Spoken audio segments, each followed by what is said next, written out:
Hola muchachos, vamos a continuar y vamos a ver entonces los halogenuros de alquilo. Vamos a ver igual que la guía que les mandé. Entonces vamos a empezar por algunas características de este grupo funcional.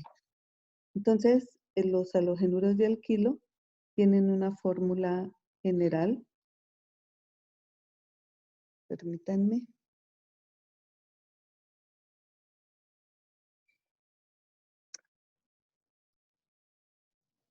Los halogenuros de alquilo tienen una fórmula general R, un carbono, que es el que está directamente unido a un halógeno, y ya saben ustedes que este halógeno puede ser flúor, cloro, bromo o yodo, por eso se llaman halogenuros de alquilo.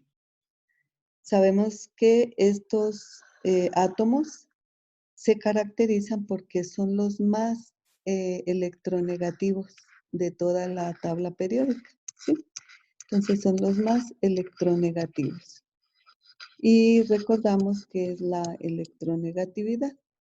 Entonces, pues de acuerdo a la definición de electronegatividad y a lo que entendemos por electronegatividad, es la atracción de los electrones de un enlace o de los electrones hacia ese átomo. El átomo ejerce esa atracción. Entonces, si nosotros tenemos el enlace, un carbono enlazado, vamos a dar un ejemplo aquí y vamos a poner el bromo. Entonces tenemos este carbono y tenemos el bromo. El bromo se encuentra en el grupo 7, quiere decir que tiene 7 electrones alrededor de él. Y uno de sus electrones lo utilizó para formar el enlace sigma con el carbono.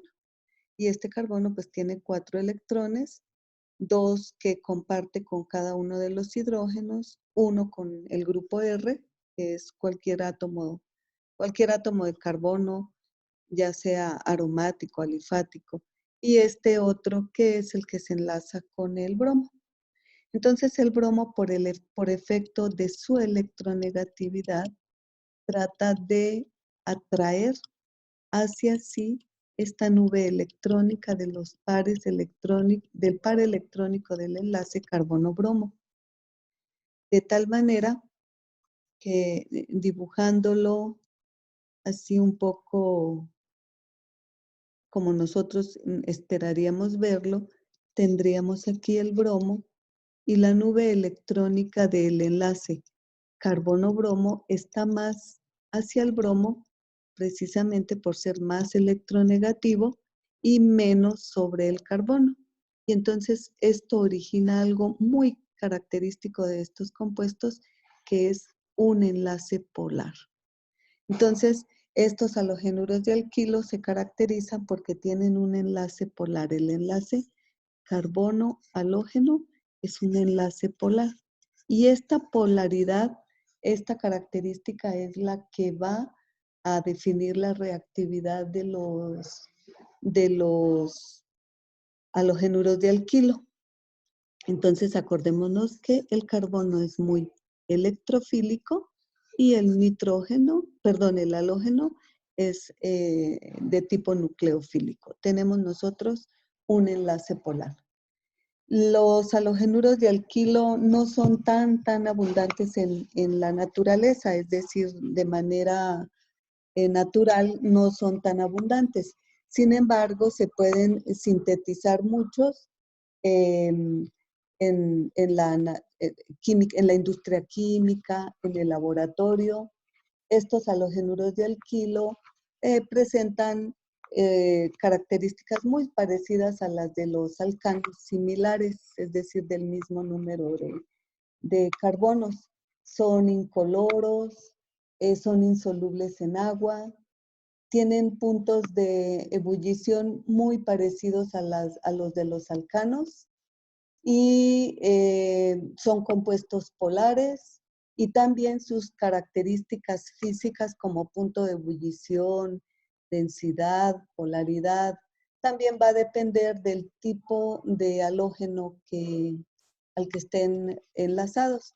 Entonces sabemos nosotros que los halógenos son de diferente tamaño, flúor, cloro, bromo y yodo, y que el tamaño aumenta de arriba hacia abajo.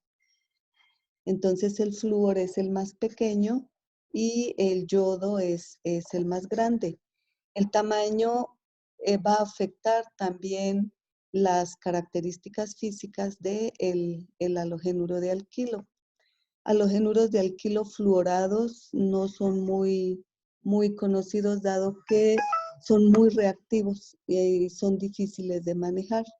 Los yodados sí existen, pero la reactividad de estos compuestos es un poquito baja debido al gran tamaño del yodo. Ustedes pueden encontrar los detalles de las diferencias entre cada uno de los halogenuros de alquilo dependiendo del halógeno en el Morrison, en el libro, en los libros.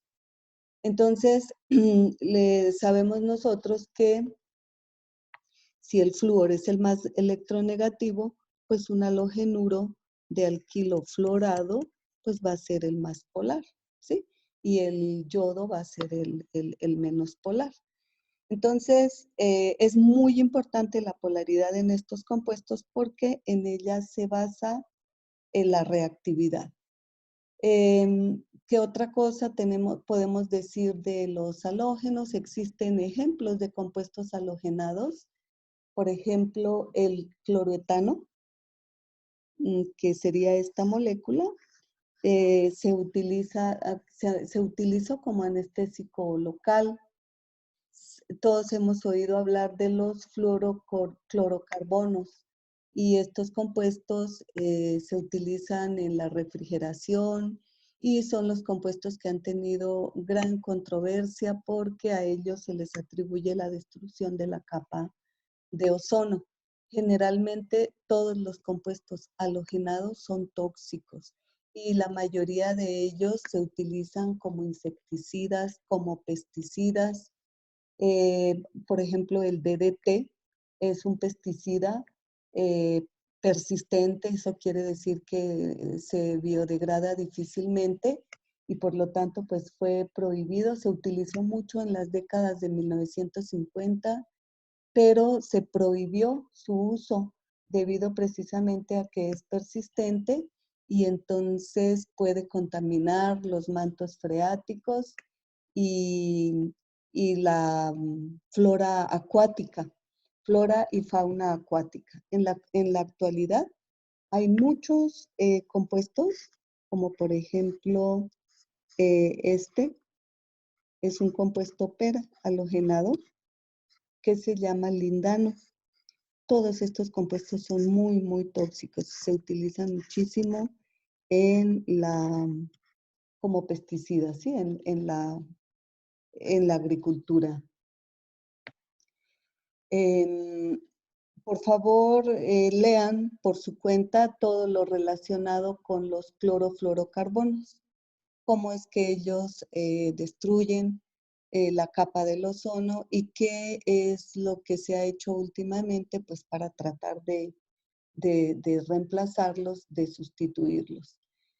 Bueno, pues estos compuestos tienen muchísimas aplicaciones, se utilizan mucho como disolventes. Ustedes conocen el diclorometano o el cloruro de metileno que se utiliza como disolvente, el cloroformo, se utilizan también como disolventes o en la limpieza de compuestos electrónicos, como solventes para pinturas, etcétera. Tienen bastante aplicación en la industria química.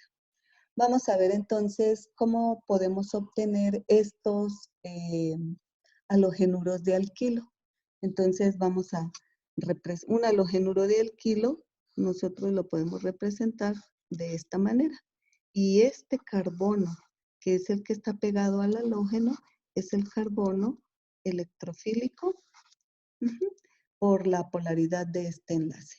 Ya conocemos nosotros o ustedes una manera de preparar los halogenuros de alquilo y era a partir de los alcanos. Entonces, acuérdense ustedes, a partir de alcanos, entonces la reacción a partir de estas moléculas es una reacción que se lleva a cabo vía radicales libres. Y entonces consiste en poner el alcano a la acción de un halógeno, cualquiera, bromo, cloro, ¿sí? El bromo, y por la acción del calor o de la luz ultravioleta. Y entonces el producto de la reacción lo vamos a poner de esta manera. 1, 2, 3, 4 y 5. 1, 2, 3, 4 y 5. Y entonces, pues esto, aquí tenemos nosotros el halogenuro de alquilo. El mecanismo de la reacción, por favor, ustedes lo tienen que verificar, lo tienen que volver a ver. Lo explicamos, explicamos este mecanismo de preparación a partir de los alcanos mediante un halógeno. Es un mecanismo vía radicales libres, ¿lo recuerdan? Entonces, por favor, repasarlo.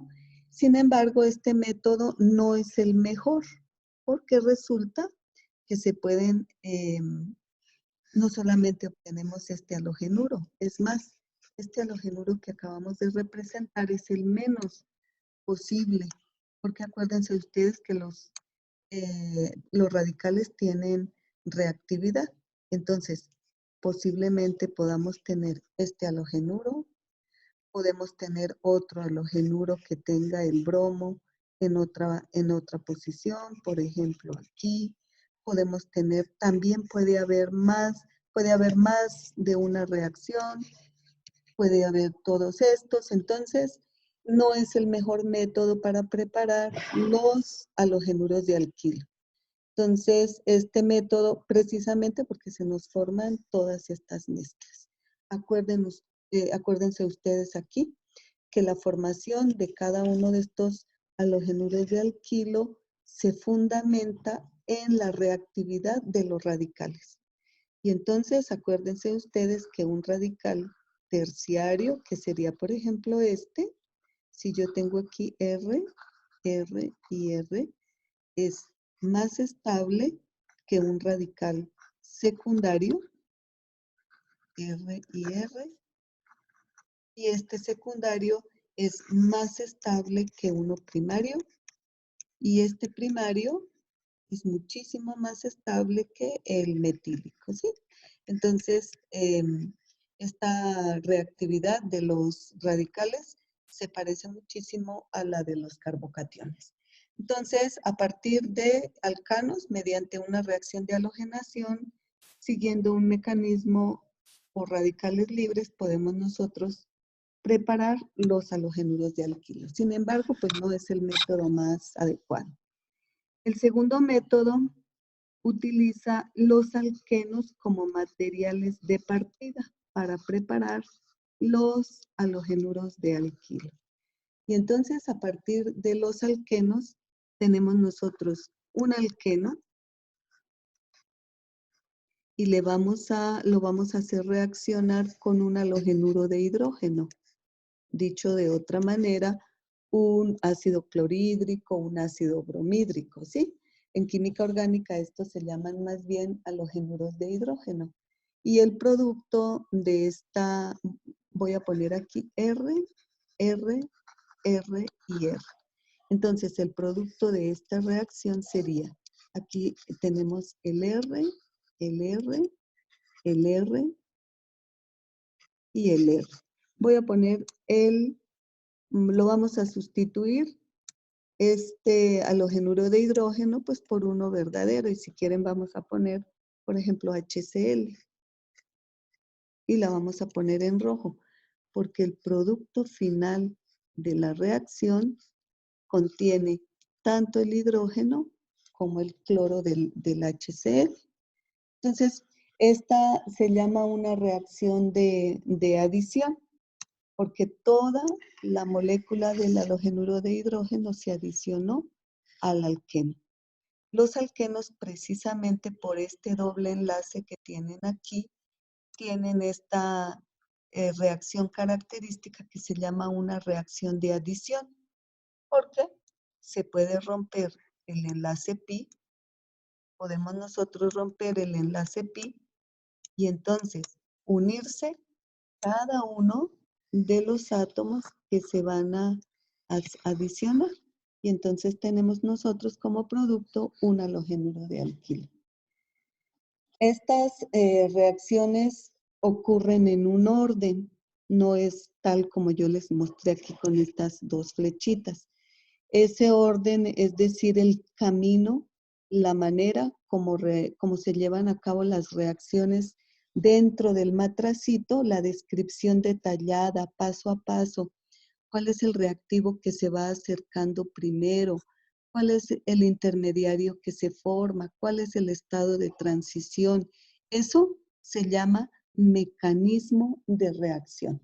Y entonces, el mecanismo de reacción, la manera como ocurre esta reacción, la vamos a explicar. El mecanismo, la reacción neta final o la reacción neta es esta. ¿Sí? Aquí no detallamos cómo fue lo que ocurrió, quién entró primero, etc. Entonces, vamos a dar un ejemplo de un alqueno normal. Y entonces vamos a poner, por ejemplo, el propeno. Entonces tenemos nosotros aquí, y aquí tenemos hidrógeno, y aquí tenemos el CH3. Este es el propeno, 1, 2 y 3. Al propeno le vamos a agregar, lo vamos a hacer reaccionar con ácido bromhídrico, HBr.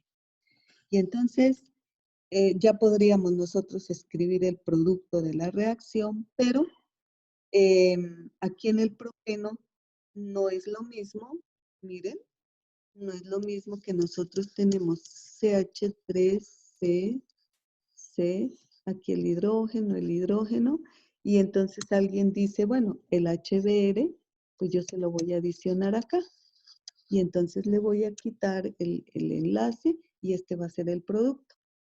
Pero otra persona pudo haber dicho, bueno, a mí me dio esto, y entonces, porque no es lo mismo agregar el hidrógeno aquí y el bromo acá, ¿sí?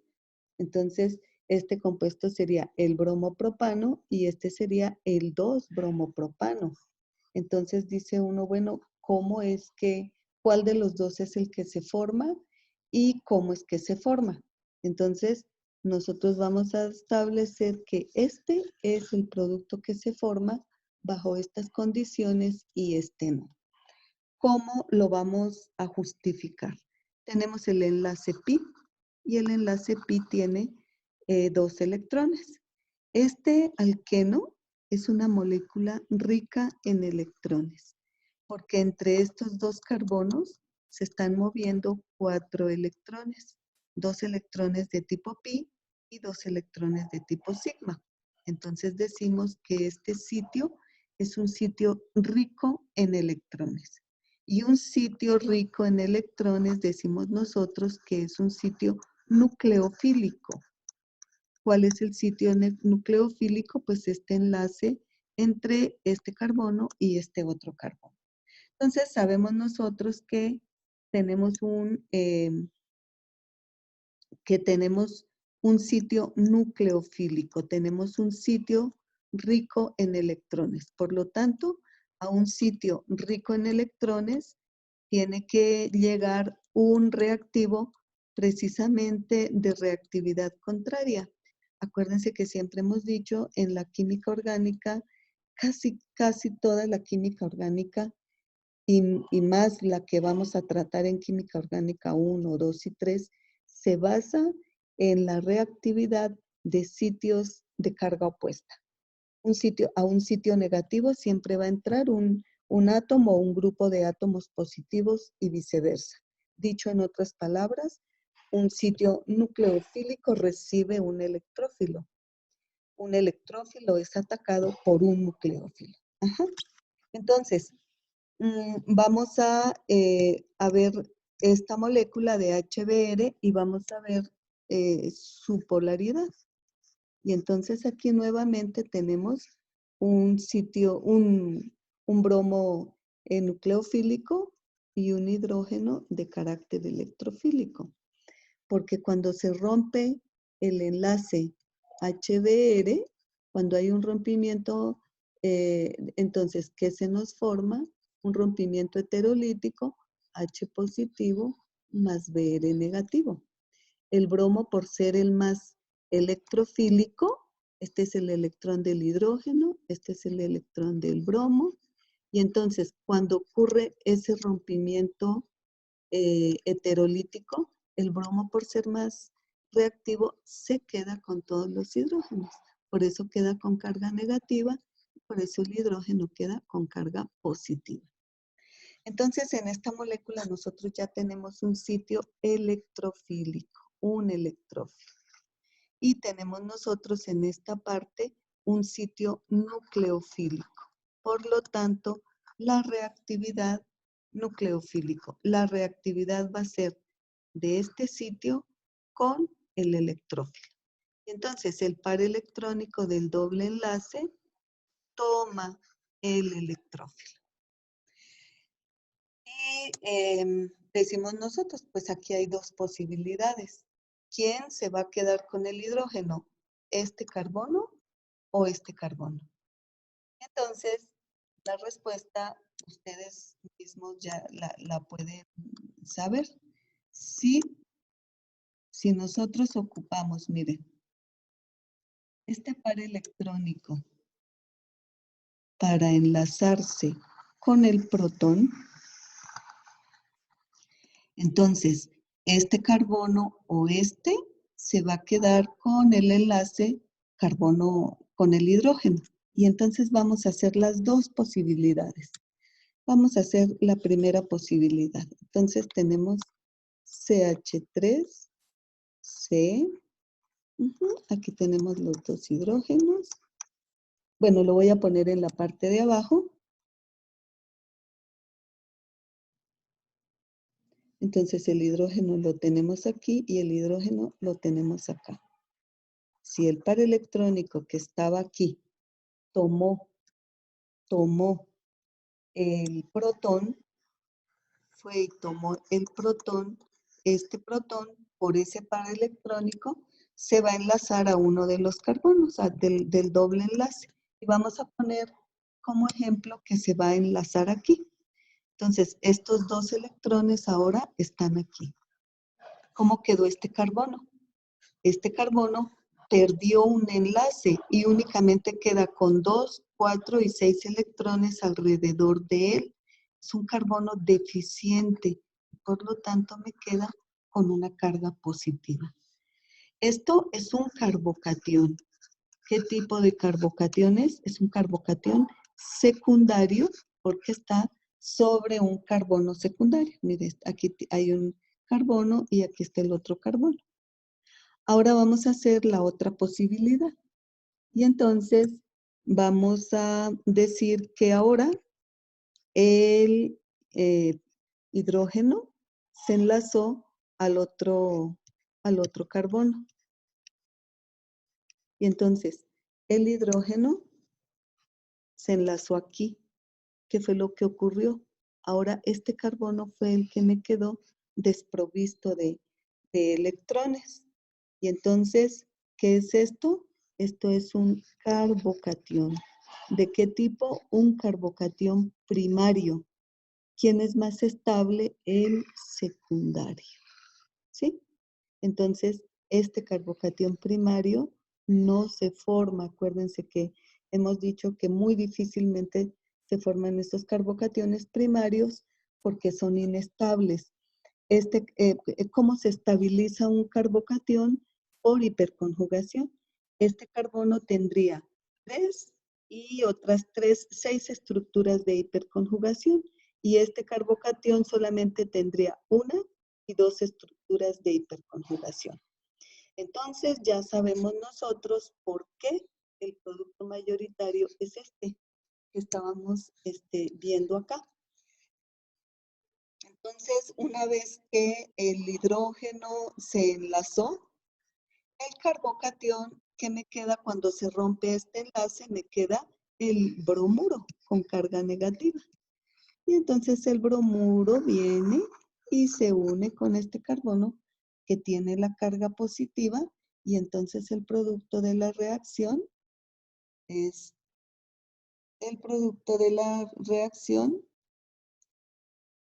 vamos a escribirlo acá.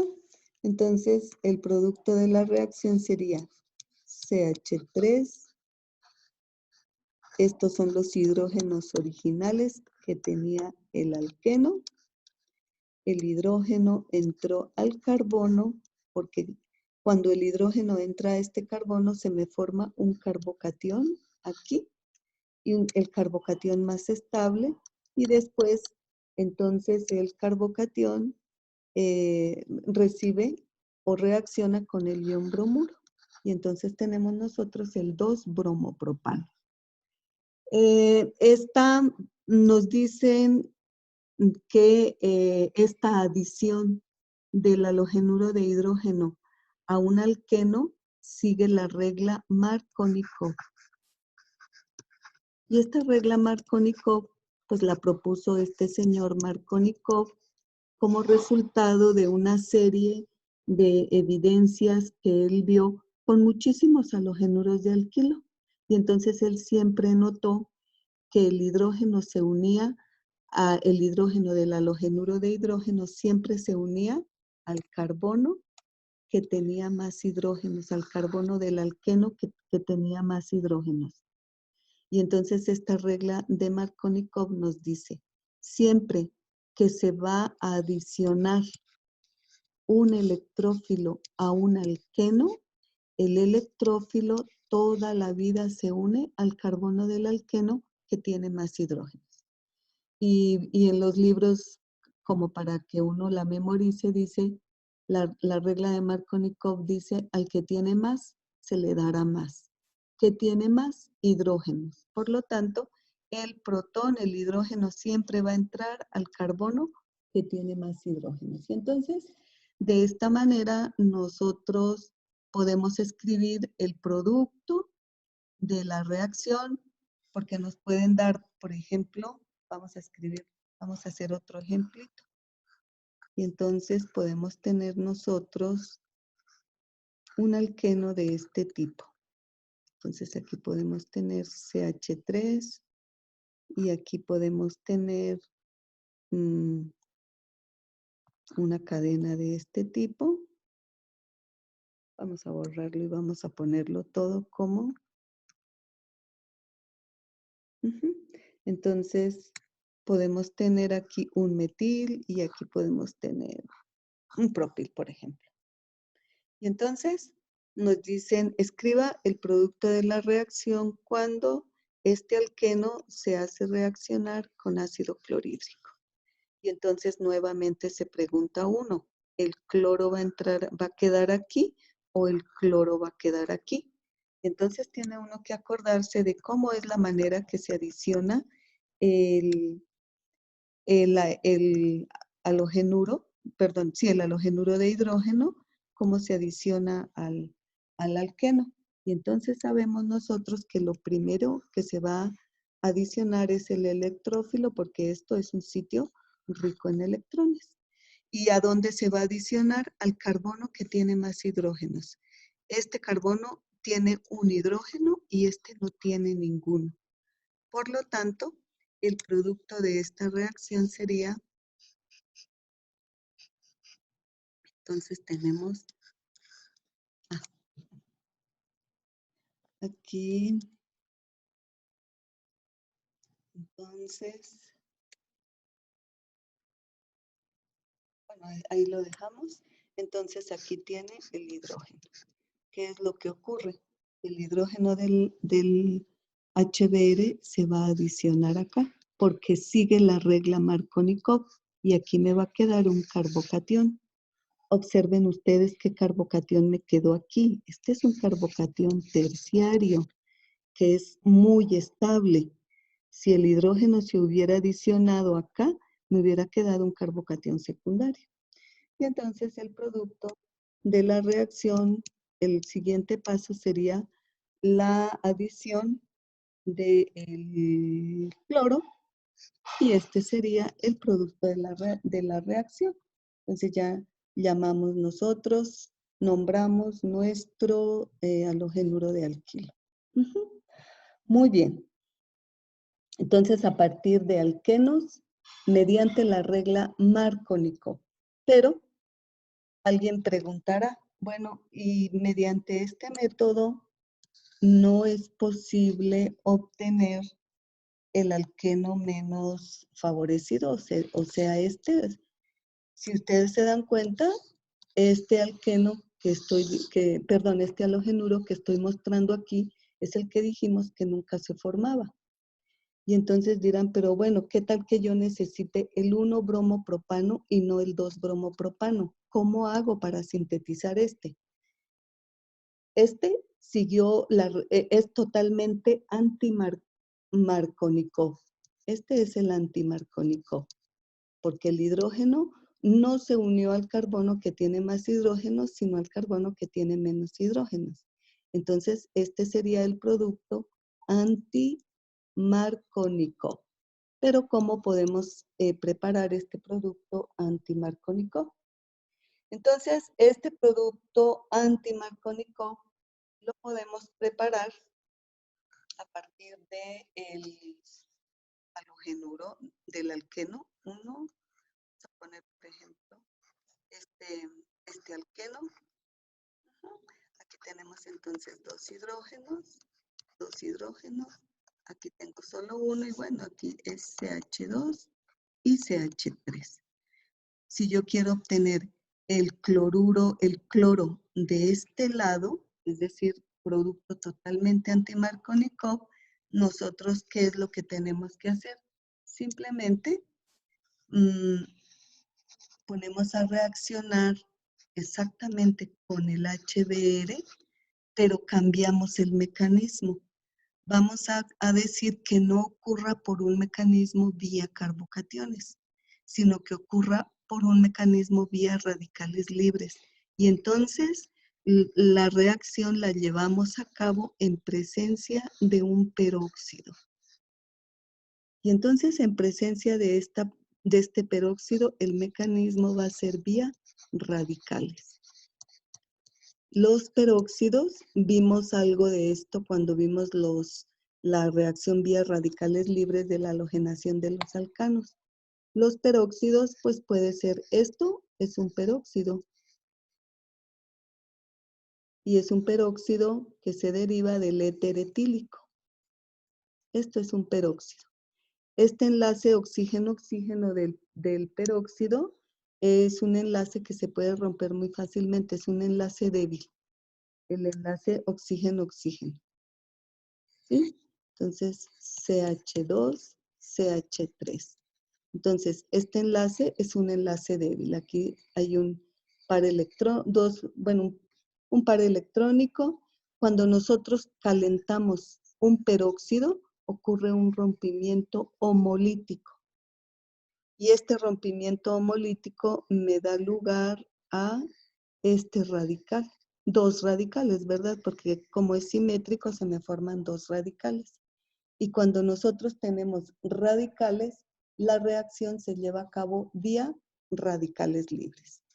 Entonces, bueno, vamos a ver entonces cómo es que se lleva a cabo esta reacción vía radicales libres. Entonces, tenemos 1, 2, 3 y 4. Bueno, primero que todo, recuerden que una reacción vía radicales ocurre en 3 etapas o en 3 pasos. El primer paso es la generación de los radicales. Entonces, ¿cuál es el primer paso? La generación del primer radical. Entonces, tenemos nosotros el peróxido, calentamos el peróxido y se me produce el rompimiento homolítico para formarnos los dos radicales peroxilo. En una segunda, y esta es el paso generador de los radicales libres. Enseguida tenemos nosotros nuestro alqueno.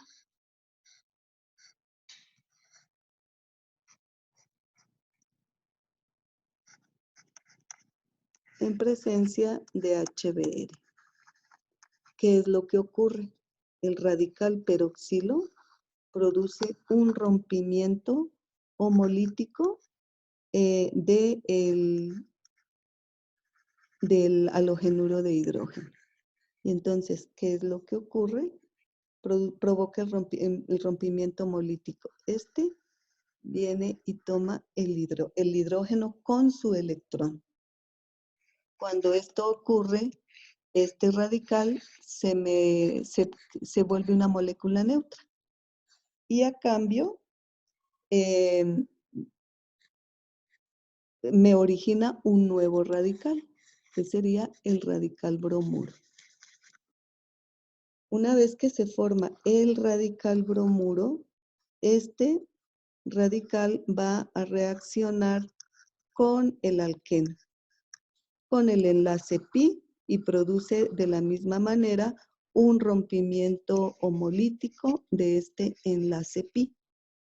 Y entonces el bromo, el radical bromuro, se va a unir a cualquiera de los dos carbonos de tal manera que me forme el radical más estable. Entonces, aquí hay un rompimiento homolítico, viene y se une con este electrón y se une a este carbono. Entonces tenemos nosotros, tenemos acá el hidrógeno. Cuando el bromo que viene con su electrón se une con un electrón del doble enlace, me forma un enlace carbono-bromo. ¿Y qué me quedó aquí? Me quedó un radical. ¿Qué radical es? Es un radical secundario. Miren, este carbono está aquí unido a un carbono y a este otro. Es un secundario.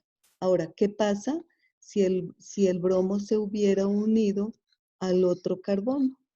Entonces, si el bromo se hubiera unido a este carbono, ¿qué hubiera pasado? Que me hubiera formado un radical primario. Y el radical primario no es estable, por lo tanto, este no se forma. Entonces, ya que nosotros tenemos el radical secundario, bueno, aquí empieza la segunda etapa, que se llama la etapa de propagación de la cadena. Cuando el radical formado inicia una reacción que decimos que es en cascada porque no la podemos detener. Una vez que se forma este radical inmediatamente reacciona porque los radicales son muy reactivos. Y entonces van a reaccionar con una molécula y reaccionan con otra molécula de ácido bromhídrico que hay en el medio. Y entonces vuelven y me provocan o ocasionan un rompimiento homolítico en esta molécula. Y entonces este viene y toma el protón. Y entonces, ¿qué tenemos como resultado? Carbono, CH. Aquí teníamos el protón. Aquí el nuevo protón, el que acaba de entrar, y el Br. ¿Y qué es esto? Este es el halogenuro de alquilo primario, que es muy difícil de preparar cuando nosotros no utilizamos un iniciador de radicales libres. Bueno, aquí se me forma este más un radical bromuro. El radical bromuro que se forma vuelve y encuentra otra molécula de alqueno en el medio, vuelve y me origina nuevamente este radical. Este radical vuelve de nuevo y reacciona con otra molécula de HBr, forma este producto, una nueva molécula del halogenuro primario, el radical bromuro, que vuelve y encuentra al alqueno, y así sucesivamente. Y finalmente tenemos la última etapa que se llama la etapa de terminación, la tercera. Cuando se acabó alguno de los reactivos, ya sea el alqueno o ya sea el halogenuro de hidrógeno, se termina la reacción y entonces se llama la etapa de terminación de la cadena. Y entonces en esa etapa de terminación de la cadena pueden ocurrir varias cosas. Puede ser que se acabó el alqueno y que me quedaron estos radicales. Entonces, ¿qué es lo que ocurre? Pues esos radicales se unen y me forman una molécula neutra. Puede ser que me quedó un radical bromuro más este radical, ¿sí? Y entonces no, perdón, permítanme. Vamos a borrar acá. Entonces, puede ser que nos quedaron esos radicales bromuro o puede ser que nos quedó un radical de este tipo, era 1, 2, 3 y 4. Ajá. Entonces tenemos este.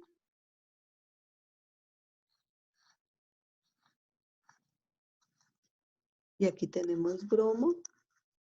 Puede ser que me quedaron 2 radicales de estos. Y entonces ellos reaccionan entre sí y me forman un nuevo producto. Entonces, ¿cuál será el nuevo producto que forman? Pues vamos a ver, este compuesto. Entonces, aquí se une este carbono que tiene este y que tiene aquí Br. Puede ser que me haya quedado finalmente una molécula de este radical más una no, aquí era, sí. Sí, puede ser que tengamos esta y que tenga otro bromuro, o sea, los radicales que quedan ahí van a reaccionar. Estos pues son productos minoritarios, muy productos pequeños que no tienen ningún efecto sobre la reacción principal que fue esta, preparar este halogenuro de alquilo de manera anti-Markovnikov. Entonces tenemos nosotros 2 productos diferentes de la reacción de acuerdo a los reactivos. Entonces podemos, observen ustedes ahí en la guía. En la guía,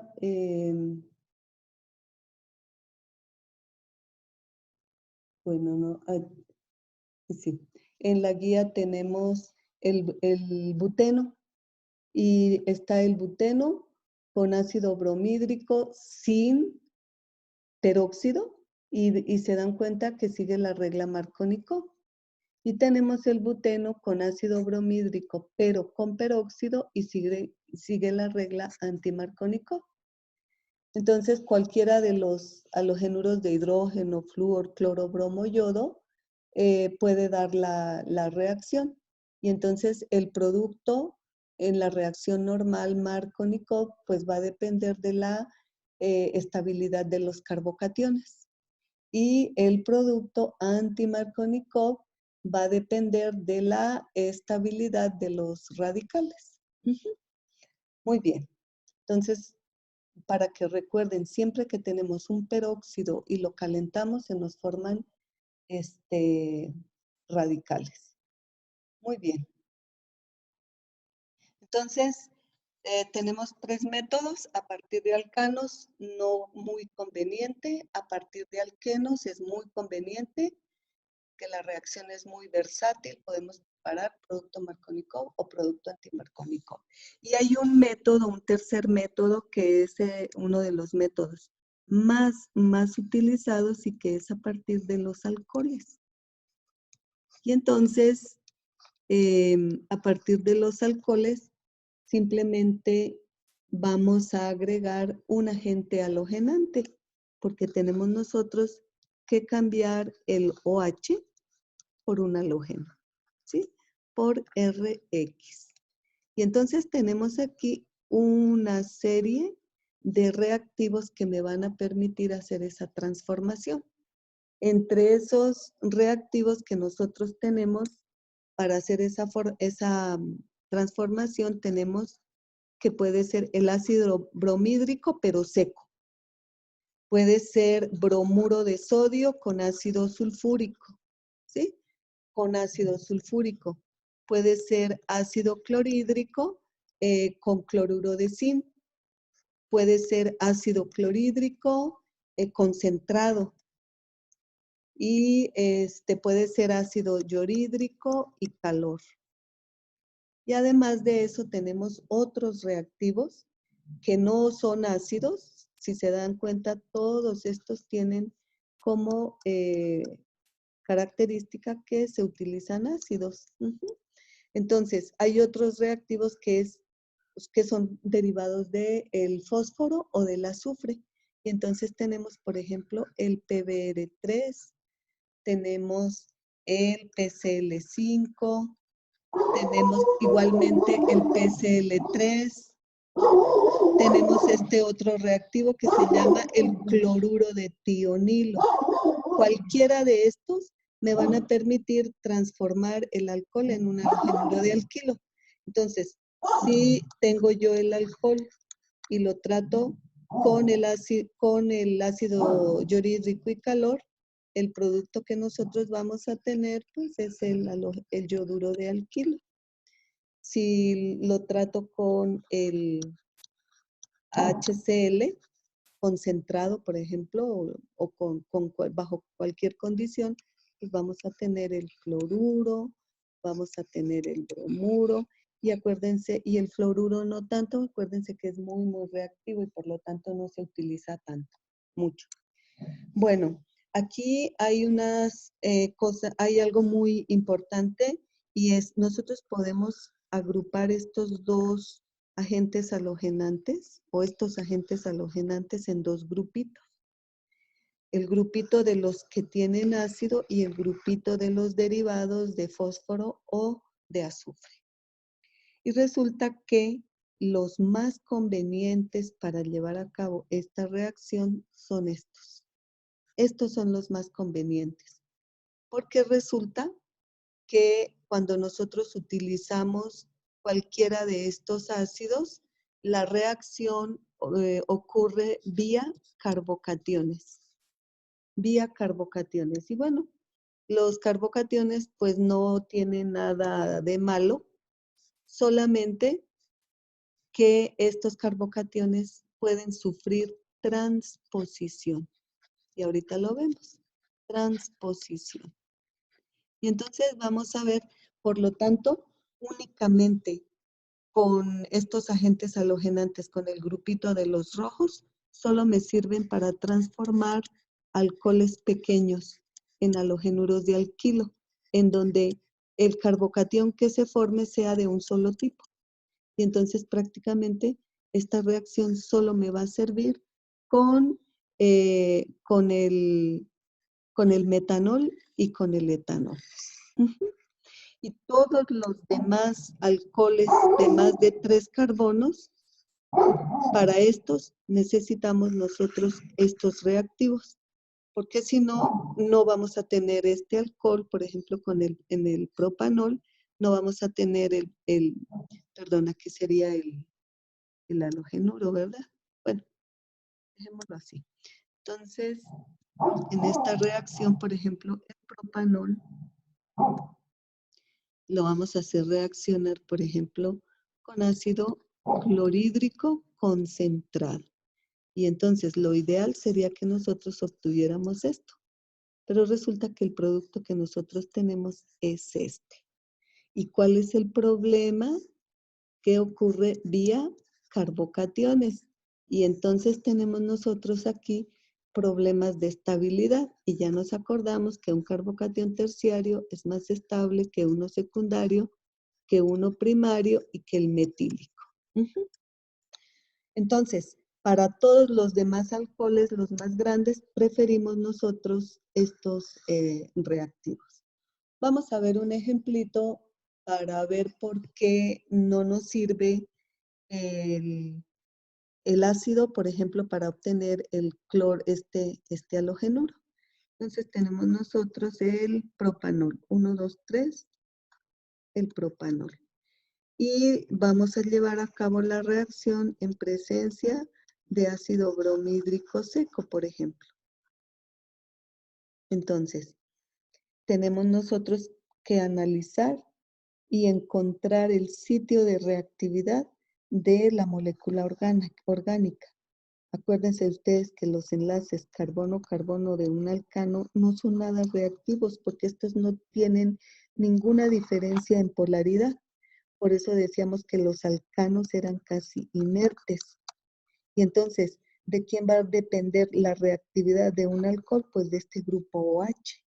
Porque el oxígeno es más electronegativo que el carbono al cual está unido. Por lo tanto, va a hacer que haya un enlace polar. Entonces, bueno, ya sabemos aquí que hay un enlace polar, pero sabemos nosotros que tenemos un átomo rico en electrones, que tiene 2 pares de electrones libres, que es el oxígeno. Cualquier molécula que tiene pares electrónicos libres puede actuar como una base o puede actuar como un nucleófilo. Y sabemos nosotros que en el halogenuro, en el ácido bromhídrico, el hidrógeno tiene una carga positiva y el bromo es la carga negativa, la densidad de carga negativa. Entonces, este actúa como protón y este es el ion bromuro. Por lo tanto, si yo tengo un oxígeno con un par electrónico libre, puede ocurrir aquí como una especie de reacción ácido-base, es decir, el oxígeno a través de este par electrónico libre puede tomar este protón. Y entonces el producto de la reacción será que el oxígeno se protonó. Aquí utilizó sus 2 electrones libres para unirse con el hidrógeno del ácido y solamente le quedó un par electrónico libre. ¿Y qué es esto? El oxígeno me queda con una carga positiva, más el ion bromuro que se encuentra por ahí en el matraz de reacción. ¿Qué es lo que ocurre? Esto es una incipiente molécula de agua. Para que la molécula de agua salga, este par electrónico que está aquí se tiene que ir con el oxígeno, porque la molécula de agua es esto. El oxígeno en la molécula de agua tiene 2 pares electrónicos libres. Y el oxígeno aquí solamente tiene 2, por lo tanto se tiene que ir con estos. Y entonces, cuando la molécula de agua se elimina, tengo la molécula de agua más este carbono que perdió este par electrónico y entonces me quedo con una carga positiva. Este carbono aquí tiene 2 hidrógenos.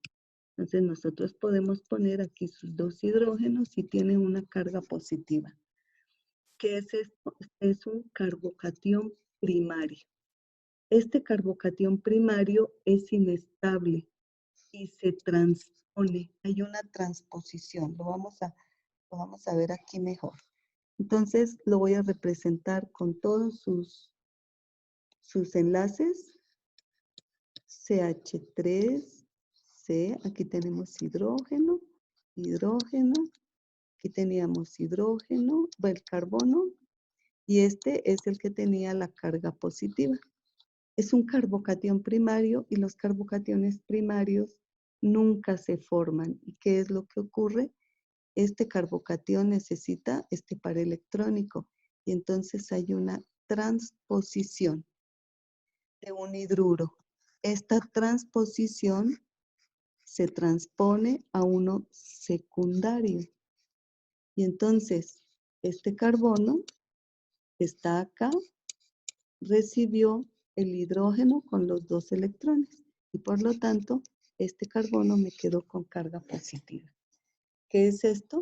Este es un carbocatión secundario que es muchísimo más estable que el carbocatión primario. Entonces, este es el carbocatión que nosotros tenemos. Acuérdense que por aquí tenemos el ion bromuro. Entonces, este ion bromuro que nosotros tenemos aquí se adiciona, más el ion bromuro. Entonces, el ion bromuro que tiene un par electrónico libre, viene y se une al carbono y el producto de la reacción es el bromuro que habíamos escrito,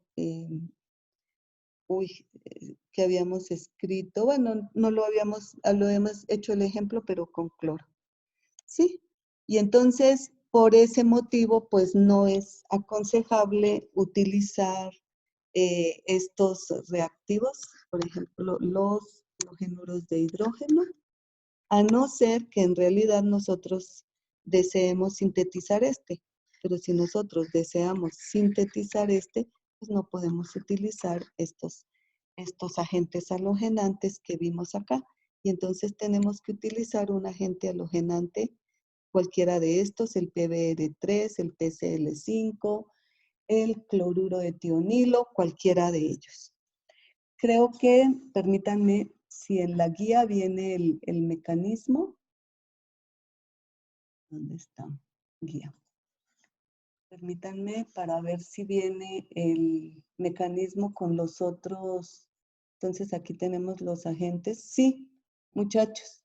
Entonces, observen ustedes en su guía, viene el mecanismo del etanol con el cloruro de tionilo, con el PBr3. Entonces, por favor, y está bastante detallado el mecanismo. Ustedes lo checan, no es necesario que yo se los explique nuevamente. En la guía está.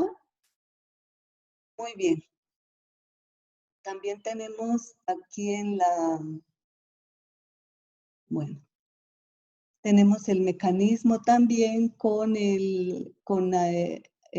ácido bromídrico y hay un ejercicio que dice, proponga un mecanismo para la reacción del alcohol neopentílico citada anteriormente. Recuerde que la reacción pasa por un intermediario carbocatión. Entonces, ese lo van a desarrollar ustedes y si no lo pueden hacer, que dudo mucho, si siguen exactamente los mismos pasos que vimos acá, que están en la transparencia, en la guía, no veo ningún motivo. ¿Sí? Entonces, me pedían que explicaran bien la transposición de los carbocationes. Vamos a hacer otro ejemplito donde expliquemos un carbocatión, una transposición, por ejemplo, vamos a ver,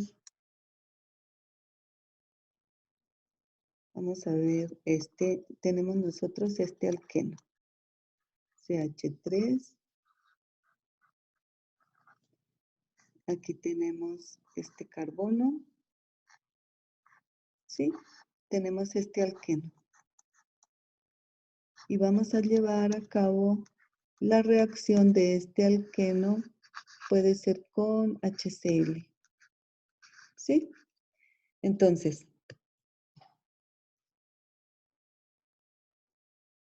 ay no, estamos en los alquenos.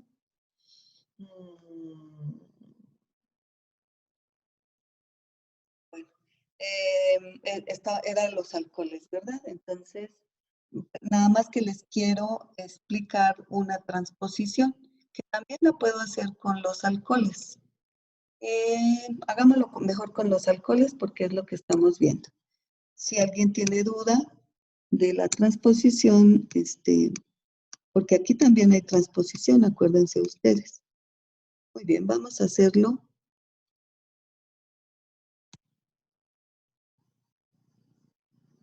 con un alcohol. Entonces, tenemos aquí un hidrógeno. Bueno, no pongamos acá.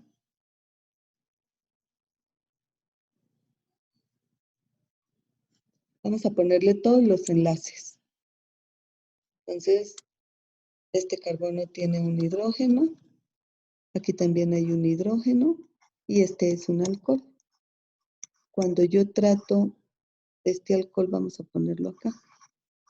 Cuando yo trato este alcohol puede ser con HCl. Acuérdense ustedes que el par electrónico libre del oxígeno toma el protón. Es una reacción ácido-base. Y entonces, el producto que nosotros tenemos sería la protonación del alcohol. Se me forma una incipiente molécula de agua en el alcohol. Y cuando se forma, bueno, lo voy a dibujar acá. Aquí se me formó la incipiente molécula de agua que va a salir. Cuando la molécula de agua se va, expulsamos la molécula de agua, ese carbono donde estaba unido el oxígeno, pues me queda con una carga positiva, es decir, que se me va a volver un carbocatión. Entonces, este era hidrógeno y aquí se me forma un carbocatión. Este es un carbocatión demasiado inestable. ¿Qué es lo que ocurre? El hidruro con los 2 electrones se transpone. Y esta transposición me va a originar, voy a borrarlo porque en la transposición, ¿qué fue lo que pasó? Este pasó con sus 2 electrones y se unió al carbocatión. Entonces, este pasó para acá y ahora este carbono es el que quedó como carbocatión. Es un carbocatión secundario. Este era uno primario, uno secundario. Pero este carbocatión secundario está vecino a un hidrógeno de un carbono terciario, si se dan cuenta. Y entonces aquí ocurre nuevamente una transposición. ¿Por qué nuevamente ocurre esa transposición? Porque se me va a formar un carbocatión terciario que es muchísimo más estable que el secundario y que el primario. Ustedes a lo mejor no van a decir, bueno, y se me formó aquí el carbocatión, que es este, es un carbocatión terciario. ¿Cuál es el producto final? Pues simplemente el ion cloruro del reactivo, acá, el ion cloruro, ¿sí? Entonces el ion cloruro viene y se une acá y este es el halogenuro que nosotros obtenemos. Si se dieron cuenta, hubo una transposición desde un carbocatión primario a uno secundario a uno terciario, ¿sí? Entonces, la pregunta que les haría a ustedes aquí sería la siguiente. Explique por qué esta molécula, entonces tenemos aquí CH3, CH3, CH, CH2, CH2. Explíqueme por qué cuando este alcohol reacciona, por ejemplo, con el ácido clorhídrico, se me forma esta molécula, CH3, CH3, Cl, CH2 y CH3. Entonces, yo les pregunto a ustedes, explíquenme esto. ¿Cómo me lo van a explicar? Pues me lo van a explicar por las transposiciones del carbocatión primario a secundario a terciario. ¿Ok? Entonces, bueno, esto es con respecto a la transposición. Los carbocationes siempre se transponen, los radicales no. Entonces, no vayan a confundir. Los radicales y los carbocationes se parecen porque tienen la misma estabilidad, pero los radicales no se transponen. Los carbocationes sí se transponen. Y esa transposición puede ser, por ejemplo, acá, en la reacción del alqueno con el HBr, por ejemplo, que la reacción ocurre vía carbocationes, pues si hay posibilidad de transposición, se transpone. Muy bien. Entonces, estos son los 3 métodos de preparación de los halogenuros de alquilo. Vamos ahora entonces a la reactividad de los halogenuros. Entonces, para la reactividad volvemos a acordarnos de esto tan importante que era la polaridad de un halogenuro de alquilo. Y entonces este carbono del halogenuro de alquilo es un sitio electrofílico. Por lo tanto, este sitio electrofílico del halogenuro de alquilo siempre va a ser atacado por un átomo o un grupo de átomos de reactividad contraria a él, que son los nucleófilos. Acuérdense ustedes de la definición de nucleófilo, átomo o grupo de átomos que tiene o un par electrónico libre o una carga neta negativa. Entonces, el nucleófilo viene y ataca a este carbono. Lo ataca con el propósito de formar un nuevo enlace carbono-nucleófilo. Para que se forme un nuevo enlace carbono-nucleófilo, algo tendrá que ocurrir aquí, que si no el carbono me va a quedar de 5 enlaces. ¿Qué es lo que ocurre? El ataque de este nucleófilo provoca que este halógeno salga de la molécula, se vaya. Y el producto de la reacción sería CH2NU más el ion halogenuro que se desprendió. Entonces, si se dan cuenta, en el sitio que estaba el halógeno, ahora quedó el nucleófilo. ¿Qué podemos decir? Que el nucleófilo sustituyó al halógeno en esta molécula. Y por lo tanto, esta reacción que sufren los halogenuros de alquilo se llaman reacciones de sustitución. Sustitución. ¿Quién sustituyó al halógeno? Un nucleófilo. Por lo tanto, la reacción se llama sustitución nucleofílica. Sustitución nucleofílica que se abrevia SNU. Entonces, ¿qué características tiene que tener este compuesto se conoce como grupo saliente, el halógeno, es un grupo saliente. Grupo saliente, es todo lo que queremos, porque así lo vamos a llamar de ahora en adelante.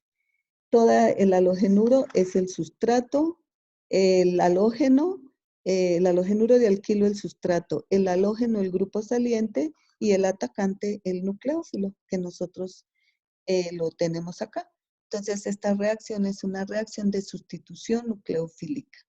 Por lo tanto, si el nucleófilo va a ocupar el mismo sitio, el mismo lugar del halógeno, pues nucleófilo y halógeno tienen que ser, y halogenuro tienen que ser de características semejantes. Y sí es cierto, porque el nucleófilo es un átomo o un grupo de átomos de estas características.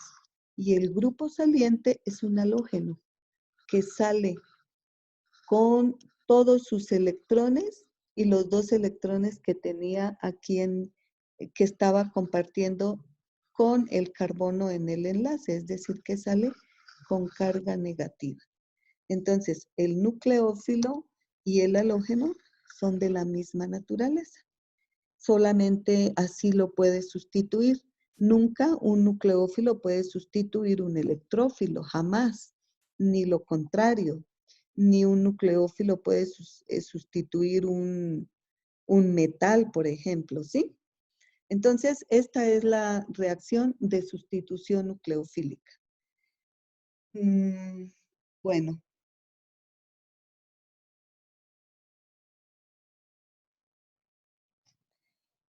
Tenemos que acordarnos de algo aquí en las reacciones de sustitución nucleofílica.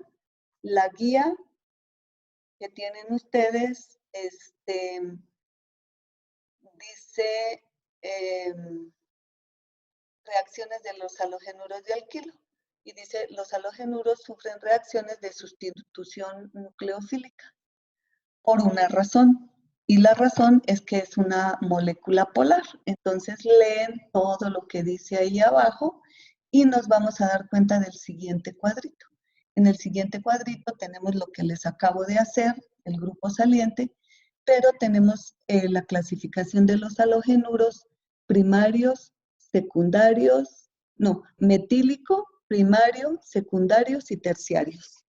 Y la reacción con los tres ocurrió exactamente igual. El nucleófilo sustituyó al halógeno.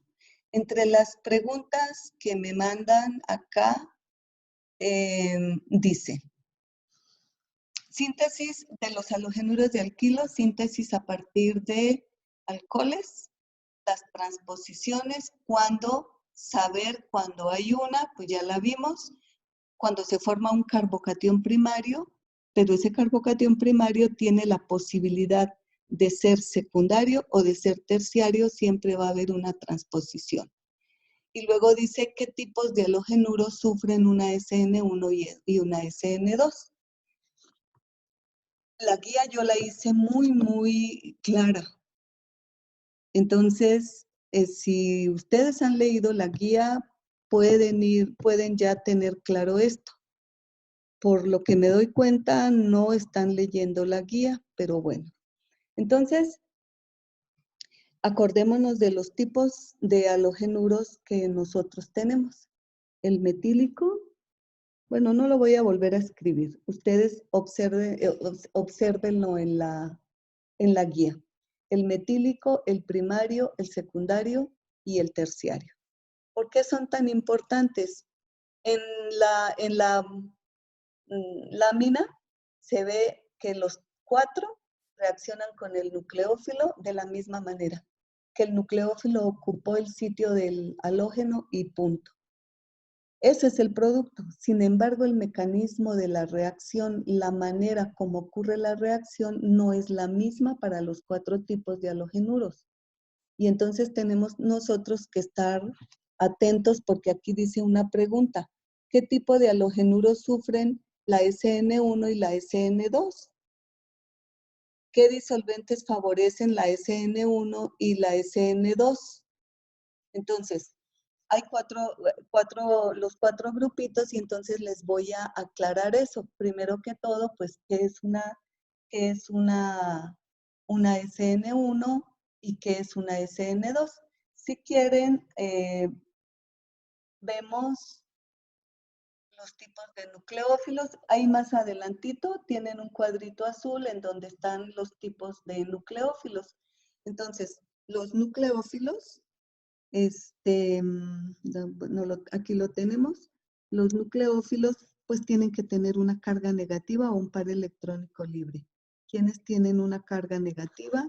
El OH, los iones alcoxi, los iones carboxilato, los que se derivan de los ácidos carboxílicos. ¿Quiénes más tienen carga negativa? El ion cianuro, ¿sí? Tienen carga negativa esta otra molécula, los iones acetiluro o alquiluro. Y todo ion que tenga una carga negativa es un nucleófilo. Pero aparte de eso están los neutros, que son las aminas, que es el amoníaco y las aminas, que cambian por la sustitución de un hidrógeno del amoníaco por un grupo R. Entonces, ¿cómo son nucleófilos? Pues porque tienen este par electrónico libre. ¿Quién también puede ser nucleófilo? El agua, porque tiene este par electrónico libre. Bueno, entonces ahí ustedes observan todos los nucleófilos que podemos tener. Entonces vamos a ver los mecanismos que tienen que sufren los halogenuros de alquilo.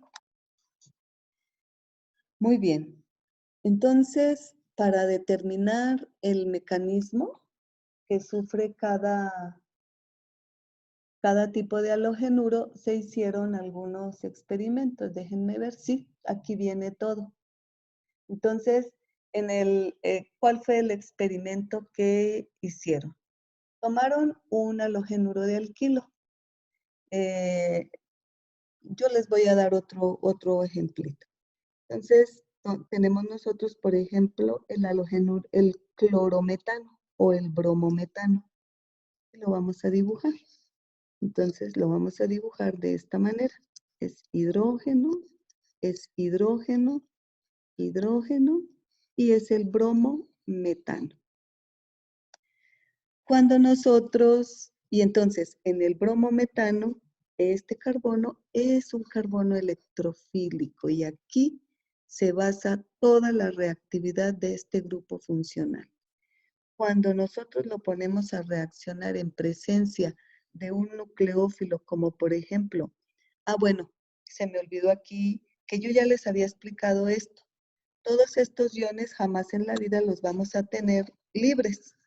Siempre van a tratar de ser como moléculas neutras, es decir, sales. Entonces, este puede ser HCN, este puede ser ROH, pero ¿quiénes son los mejores nucleófilos? Los que son las sales, porque están acompañadas con un metal. Y entonces este puede ser el acetiluro de sodio, puede ser el KCN, puede ser el NaOH, puede ser el NaOR, puede ser el carboxilato de sodio, ¿sí? Porque el sodio es el metal, siempre tiene la carga positiva. Y estas sales se disocian fácilmente. ¿Qué quiere decir que se disocien fácilmente? Pues que me van a dejar así un poquito suelto al anión y el catión pues va a quedar por acá. Entonces este queda libre para poder llevar a cabo el ataque en un carbono electrofílico, ¿sí? Entonces nosotros lo hicimos aquí reaccionar con el NaOH, solamente voy a poner el OH, que sería el nucleófilo, y el oxígeno tiene una carga negativa, porque el oxígeno, además de sus dos pares electrónicos libres, tiene otros dos más. Entonces, el nucleófilo se empieza ay, tengo que ponerlo bien porque si no, no me van a entender. Entonces, en este mecanismo, el nucleófilo se coloca en un ángulo de 180 grados con respecto al grupo saliente, ¿sí? Este es el ángulo de 180 grados. Entonces el nucleófilo se pone en esa posición. Y como el nucleófilo tiene una carga negativa, se siente atraído por el carbono que tiene una carga positiva y se empieza a acercar. Este carbono aquí tiene que ocurrir algo porque si no me quedaría 2, 4, 6, 8 y 10 enlaces. ¿Qué es lo que ocurre? Resulta que el grupo saliente, el bromo, se empieza a desprender de la molécula. Y entonces se empieza a desprender. Y tenemos un momento en la reacción, que ustedes lo ven ahí, es un cuadrito rosita, que se llama el estado de transición. Y en ese estado de transición se está formando el enlace nucleófilo-carbono y se está rompiendo el enlace carbono-grupo saliente. Llega un momento en que el nucleófilo se unió perfectamente al carbono y el grupo saliente se fue. Permítanme. Entonces el nucleófilo se unió perfectamente al carbono y el ion bromuro salió. ¿qué se hizo el ion bromuro? Si yo coloqué hidróxido de sodio como nucleófilo, el sodio positivo queda por ahí. Es lo que ocurre en el matraz de reacción. El sodio positivo se encuentra con el bromo y esto me queda NaBr. Y entonces aquí se llevó a cabo una reacción de sustitución nucleofílica SN2. ¿Por qué dijeron o cómo sabemos nosotros que es una SN2? En los experimentos que hicieron, dijeron, vamos a colocar el nucleófilo y el halogenuro de alquilo y los vamos a colocar en la misma concentración. Entonces dijeron, y vamos a seguir la cinética, es decir, el curso de la reacción. En un tiempo cero tenemos nosotros una concentración definida del nucleófilo y una concentración definida del halogenuro y vamos a observar la velocidad con que se me forma el producto. Eso lo hicieron. Después dijeron, vamos a reducir a la mitad la concentración del nucleófilo. Y acuérdense que el nucleófilo es el OH. Y la concentración del halogenuro la vamos a tener normal. Vamos a observar qué es lo que pasa con la velocidad de la reacción. Y resulta que la velocidad de la reacción se redujo a la mitad. Después dijeron, vamos a mantener constante la concentración del nucleófilo, pero ahora vamos a reducir la concentración del halogenuro y vamos a ver qué pasó con la velocidad de la formación del producto. Y resulta que la velocidad de la reacción se redujo a la mitad. Todo lo que se le hacía al nucleófilo afectaba la velocidad de la reacción y todo lo que se le hacía al grupo saliente afectaba de la misma manera la velocidad de la reacción. Y entonces, ¿qué fue lo que dijeron ellos? Dijeron, la velocidad de la reacción es directamente proporcional a la concentración del nucleófilo y a la concentración del halogenuro de alquilo. Es decir, y bueno, es igual a una constante, ¿no? Que multiplica esto. Entonces es directamente a la concentración del nucleófilo y del halogenuro. Es directamente proporcional a la concentración de dos especies. Esta es una especie y esta es la segunda especie. Por lo tanto, dijeron, esta reacción es una reacción bimolecular. Bimolecular. Sigue una cinética, como depende de dos reactivos, sigue una cinética de segundo orden porque depende de los dos. ¿Qué más dijeron?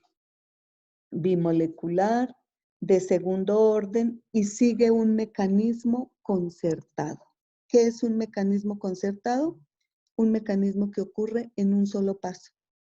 Y el único paso que hay es el acercamiento del nucleófilo al carbono del halogenuro de alquilo y el desprendimiento del halógeno. ¿Sí? Ese es el único paso. Así es como ocurre, no hay dos pasos. Y entonces dijeron, pues el mecanismo es un mecanismo concertado. A medida que se va formando un enlace, se va debilitando el otro enlace. Entonces, ahora, y entonces dijeron, como esta sustitución nucleofílica depende de dos especies, la vamos a llamar sustitución nucleofílica SN2 o bimolecular. Es una SN2. Antes de contestarles la preguntita esta que me decían, ¿qué tipo de halogenuro sufren la SN1 y la SN2? Vamos a ver la SN2, la SN1 para que entiendan bien qué es lo que ocurre ahorita. Ahora yo voy a poner un halogenuro de alquilo terciario y lo voy a representar Bueno, vamos a poner un halogenuro de alquilo terciario y vamos a hacer la misma reacción. Y voy a poner, en lugar de poner los reactivos, voy a poner, bueno, aquí un R y un R. Este es un halogenuro de alquilo terciario. Y si quiero, pongo un cloro. De la misma manera, voy a poner el nucleófilo que va a reaccionar como en el ejemplo anterior. Resulta que estos grupos son grupos voluminosos. ¿Sí? Un halogenuro de alquilo terciario es un grupo voluminoso. Y entonces el nucleófilo, cuando viene y se quiere acercar aquí en el ángulo este que decíamos de 180 grados con respecto al grupo saliente, no puede, porque estos grupos voluminosos le están impidiendo que llegue al halogenuro de alquilo. Y entonces, este halogenuro de alquilo terciario no puede reaccionar de la misma manera. Y entonces, ¿qué es lo que ocurre? Porque pues el producto de la reacción sí va a ser este, R, en lugar de cloro, el nucleófilo. Y entonces, ¿qué fue lo que ocurrió aquí? Y entonces, volvieron e hicieron exactamente el mismo experimento que hicieron con en el ejemplo anterior. Dijeron, bueno, vamos a hacer constante la velocidad, la concentración tanto de nucleófilo como de halogenuro y vamos a ver la velocidad con que se forma el producto. Entonces dijeron, bueno, vamos a reducir a la mitad la concentración del nucleófilo y vamos a dejar constante la concentración del halogenuro de alquilo. Cuando ellos hicieron esto, se dieron cuenta que la velocidad de la reacción no cambiaba, no cambiaba, no cambia. Y entonces dijeron, qué raro, vamos a duplicar la concentración del nucleófilo y esta la vamos a dejar normal. ¿Qué fue lo que ellos se dieron cuenta? Igual la velocidad de la reacción no cambia. Y dijeron, bueno, vamos a ver entonces ahora si dejamos normal la concentración del nucleófilo y ahora vamos a cambiar cambiar la del halogenuro de alquilo. Bueno, no puedo borrar esto. Ok. Entonces, esta la dejaron normal y la redujeron a la mitad. ¿Cuál fue el producto? Que la velocidad de la reacción se redujo a la mitad. Y dijeron, bueno, lo vamos a duplicar y lo vamos a dejar normal. ¿Cuál fue el producto? ¿Cuál fue lo que ellos vieron? Que la velocidad de la reacción se duplicó. Y entonces dijeron, esta reacción, en este tipo de reacciones, el nucleófilo no tiene nada que ver en el paso determinante de la velocidad. Y toda la reacción, todo el mecanismo, en realidad casi va a depender del halogenuro de alquilo. Y entonces, ¿cuál es el paso determinante de una reacción? El paso más lento, el paso que me va a permitir que el mecanismo sea rápido o sea lento. Entonces, pues tuvieron que explicar de una diferente manera este mecanismo, porque ya vimos que de este no se podía. Entonces, dijeron, bueno, ¿qué es lo que ocurre entonces con un halogenuro de alquilo terciario? Como por ejemplo este. Y ahora sí ya lo vamos a poner aquí real. Cuando lo vamos a hacer reaccionar con un nucleófilo, por ejemplo puede ser el cloruro, con un nucleófilo para dar un producto. Entonces dijeron, bueno, el nucleófilo no tiene nada que ver en el paso determinante de la velocidad, porque lo que se le haga al nucleófilo no va a afectar la velocidad. Entonces todo va a depender del halogenuro de alquilo. Y entonces dijeron, ¿qué es lo que ocurre aquí? Resulta que el primer paso de este mecanismo es la disociación del enlace carbono-halógeno. Se empieza a romper el enlace carbono-halógeno. Y el rompimiento del enlace sin que nadie le proporcione ningún tipo de ayuda, ni ningún tipo de energía, ni ningún otro reactivo.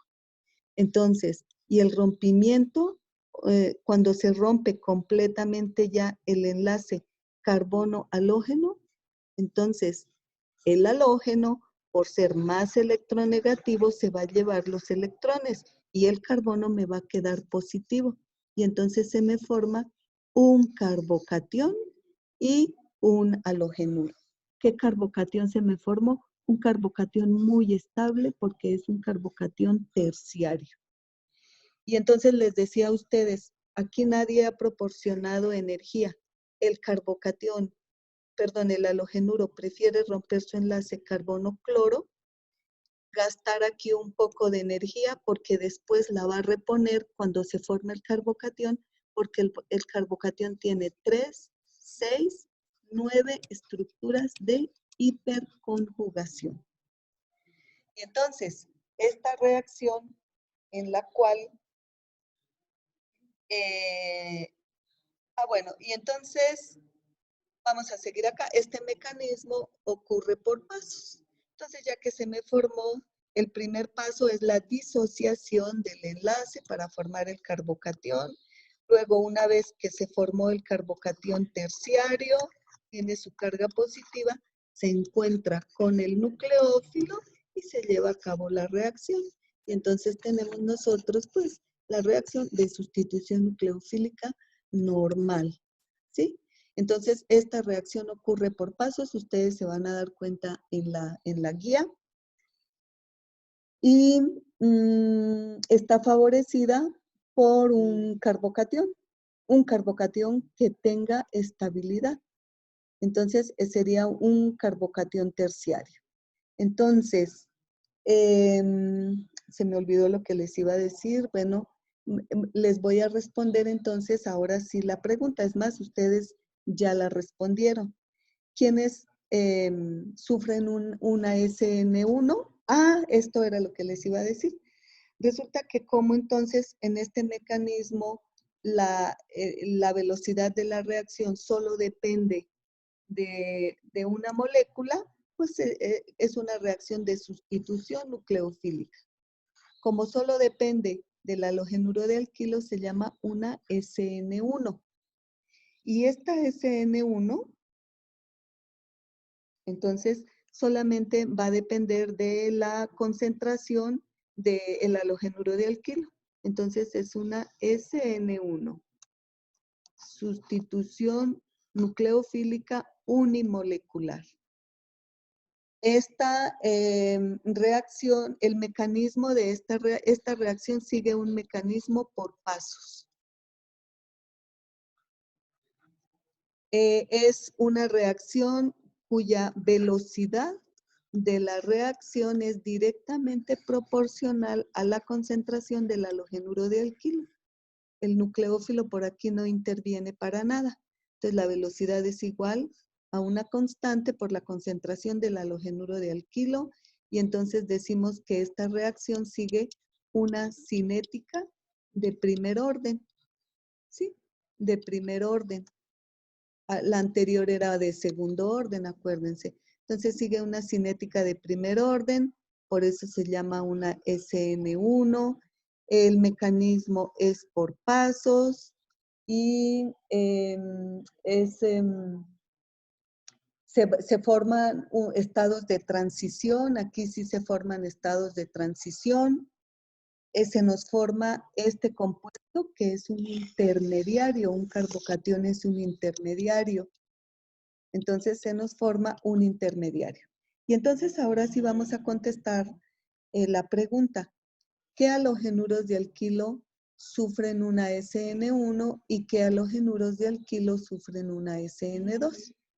Entonces vamos a poner aquí la SN2 y aquí vamos a poner la SN1.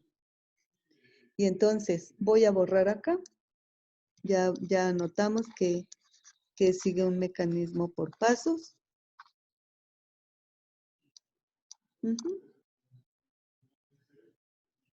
Bueno, entonces tenemos que acordarnos aquí que el nucleófilo entra en la SN2 de esta manera. Aquí tenemos el halógeno. Por lo tanto, nosotros necesitamos que aquí haya grupos chiquitititos, para que no le bloqueen la entrada al nucleófilo. ¿Quiénes son los grupos chiquitos? Pues un hidrógeno, un hidrógeno, un hidrógeno. ¿Qué halogenuro de alquilo es? Este es un metílico, ¿sí? Metílico. Además de hidrógeno, ¿qué puede haber? Pues puede haber únicamente un R, ¿verdad? Porque aquí sería hidrógeno y no le está bloqueando la entrada al nucleófilo. Entonces también puede ser un halogenuro de alquilo primario, CH3, CH2X. Un halogenuro puede haber otro R, es decir, un halogenuro de alquilo secundario tiene un detalle. El halogenuro de alquilo secundario, entonces este sería un halogenuro de alquilo secundario y resulta que un halogenuro de alquilo secundario se puede ir por un mecanismo SN1, pero también se puede ir por un mecanismo SN2. Ahorita más adelante vamos a ver de qué depende que se vaya por uno u otro camino. Entonces, si nosotros tenemos un halogenuro de alquilo muy impedido acá, muy grande, muy impedido, el mecanismo no puede ser por este lado y entonces tiene que ser un mecanismo SN1. Por lo tanto, los halogenuros de alquilo que sufren el mecanismo SN1 son los halogenuros de alquilo terciarios.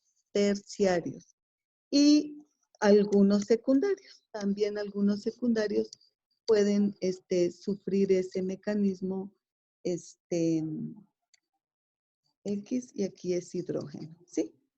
Entonces, espero que les haya quedado claro. SN1, pues entre más chiquitos los sustituyentes aquí, mejor porque entonces el nucleófilo puede entrar. Entonces, ¿quiénes serían? Metílicos, primarios y algunos secundarios. El terciario definitivamente no puede seguir este mecanismo y entonces sigue el otro en donde el nucleófilo no necesita entrar por este lado porque el primer paso es la disociación del enlace. Entonces son los terciarios y algunos secundarios. Entonces, si se les pregunta, ¿esta reacción ocurre por un mecanismo SN1 o SN2? Lo primero que tienen que ver es el tipo de halogenuro de alquilo que tienen. Si es uno primario, con los ojos cerrados, SN2. Si es uno terciario, SN1. ¿De acuerdo? Muy bien. Bueno, ahora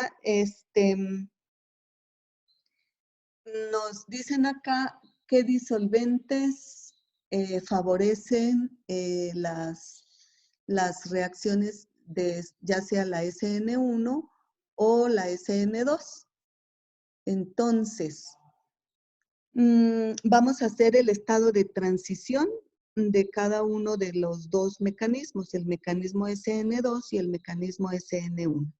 Entonces, en el mecanismo SN2 tenemos nosotros que el nucleófilo se va acercando al carbono electrofílico y el grupo saliente se va yendo. Y aquí vamos a suponer que es uno primario, R. Y en este sería el mecanismo, el estado de transición del mecanismo SN2. Y en el SN1 lo que está ocurriendo es que vamos a poner aquí R, R y R. ¿Qué es lo que está ocurriendo aquí? Solito se está rompiendo el enlace carbono-halógeno. El nucleófilo no aparece por aquí en este primer paso de la reacción. Entonces, ¿Qué pasa si a este matraz nosotros le ponemos el nucleófilo? Yo le pongo aquí su carga negativa. ¿Qué pasa si yo pongo un disolvente polar? Un disolvente polar prótico. Los disolventes, vamos a hacer por aquí una pequeña clasificación. Entonces, los disolventes pueden ser los disolventes polares próticos y los disolventes polares apróticos. Los disolventes polares próticos, pues serían como, por ejemplo, el alcohol, como por ejemplo el agua, ¿sí? Un disolvente es prótico si tiene un hidrógeno unido a un átomo electronegativo. Por ejemplo, una amina también puede ser un disolvente, puede actuar como un disolvente polar prótico. Y un disolvente aprótico, pues es aquel que no tiene estos hidrógenos unidos a oxígenos o a nitrógenos. Entonces puede ser como, por ejemplo, la acetona que nosotros vimos. Entonces el oxígeno acá no está unido a ningún hidrógeno. Entonces, estos disolventes son disolventes polares porque tienen un polo negativo y un polo positivo. ¿Sí? Entonces, si nosotros tenemos un disolvente polar y lo vamos a representar de esta manera, así una manera muy representativa de un disolvente polar. ¿Qué pasa si yo tengo un disolvente polar aquí? Voy a poner un poquitito más lejos el nucleófilo. Entonces,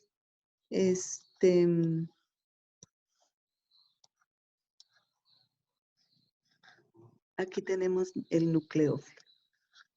¿Qué pasa si el nucleófilo, si nosotros en esta reacción ponemos un disolvente polar prótico?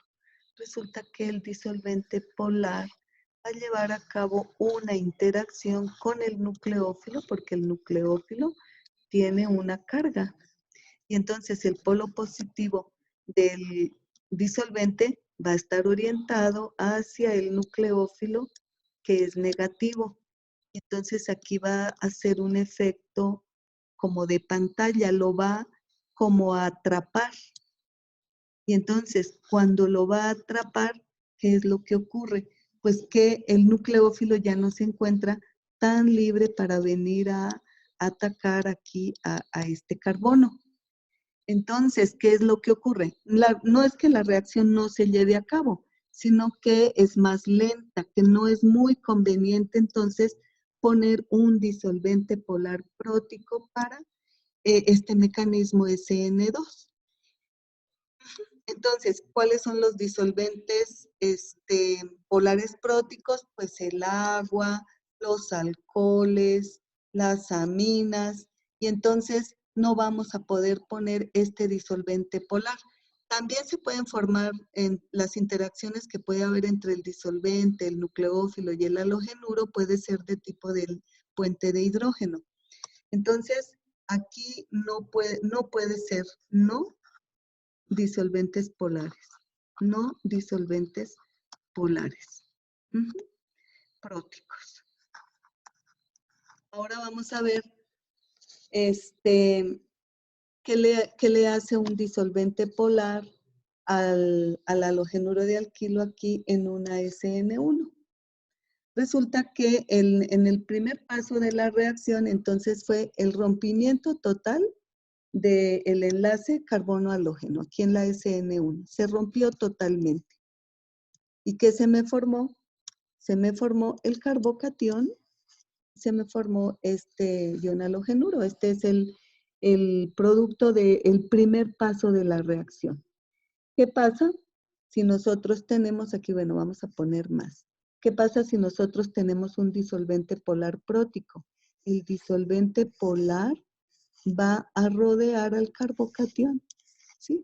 Lo va a rodear y va a orientar su extremo negativo hacia la carga positiva.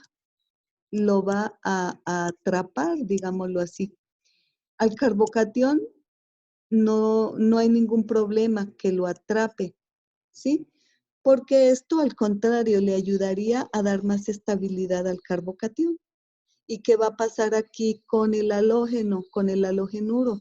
también el disolvente lo va a orientar su parte positiva y lo va como a proteger, es la idea que nosotros nos hacemos. Y entonces, ¿qué ocurre con esta protección? Que va a favorecer, ¿por qué? Porque el halogenuro se mantiene de esta manera separado del carbocatión. Y el carbocatión perfectamente puede entonces ahora reaccionar con el nucleófilo. Por lo tanto, en este mecanismo SN1 sí se favorece la reacción con los disolventes polares próticos. Por eso esta reacción casi siempre se lleva a cabo usando como disolventes alcoholes y una mezcla de alcohol y agua. Y aquí no podemos utilizar estos disolventes. Bueno, entonces dijeron, pues entonces aquí para la SN2 que estamos viendo aquí dice no disolventes polares. Y entonces únicamente vamos a utilizar disolventes apolares. Y entonces aquí está el problema. ¿Quiénes son los disolventes apolares? Pues puede ser el hexano, 1, 2, 3, 4, 5 y 6, o sea, disolventes de este tipo. Y entonces, ¿qué ocurriría? Pues que solamente podríamos llevar a cabo reacciones con halógenuros de alquilo que sean también de carácter no polar. Y entonces la reacción la limitaríamos muchísimo. Querría decir que la SN2 solo la podríamos hacer con disolventes no polares y con halógenuros de alquilo no polares. Entonces dijeron, no podemos hacer esto. Entonces, no quitemos esto y vamos a hacer una cosa. Sí vamos a utilizar disolventes polares, pero que no sean próticos para por lo menos quitar la posibilidad de que vayan a formar puentes de hidrógeno. Y entonces, ¿cuáles disolventes polares? Apróticos.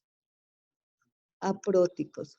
Y entonces los disolventes polares apróticos son como por ejemplo la acetona, CH3, CH3, la dimetilformamida, el DM, el dimetilsulfóxido, que ustedes ya saben hacer la estructura de estos compuestos, ¿sí?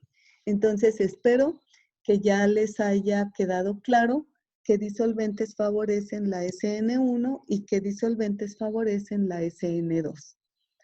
Hay otra pregunta que dice aquí, base versus nucleófilo.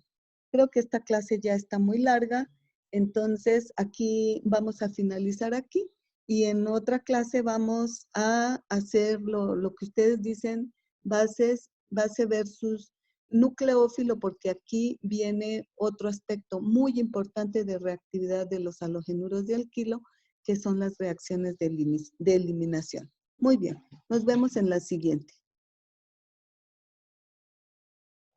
Ay, creo que sí se me alcanzaron a ver los pelos aquí.